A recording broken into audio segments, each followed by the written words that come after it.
Okay, it is Tuesday, August 25th, 2020, and it's 11:25 p.m. Central Standard Time. The gentleman is going to read for us 1 Chronicles Chapter 10. Praise the Lord.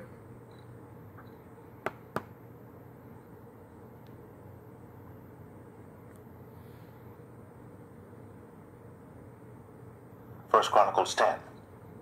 Now the Philistines fought against Israel, and the men of Israel fled from before the Philistines, and fell down slain in Mount Gilboa. And the Philistines followed hard after Saul, and after his sons. And the Philistines slew Jonathan, and Abinadab, and Malchishua, the sons of Saul. And the battle went sore against Saul, and the archers hit him, and he was wounded of the archers. Then said Saul to his armor-bearer, Draw thy sword, and thrust me through therewith, lest these uncircumcised come and abuse me.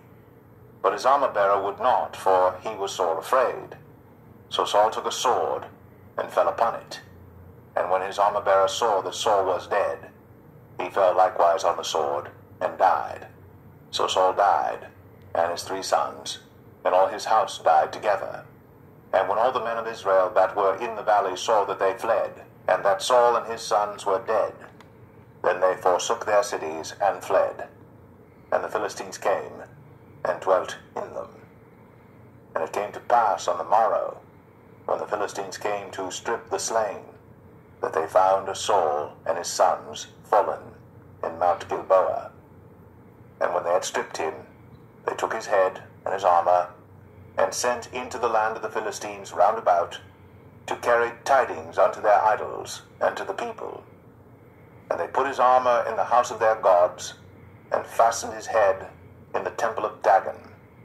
And when all Jabesh Gilead heard all that the Philistines had done to Saul, they arose, all the valiant men, and took away the body of Saul, and the bodies of his sons, and brought them to Jabesh, and buried their bones under the oak in Jabesh, and fasted 7 days.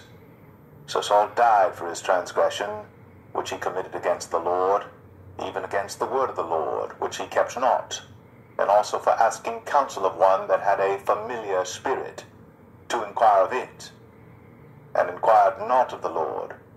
Therefore he slew him, and turned the kingdom unto David, the son of Jesse.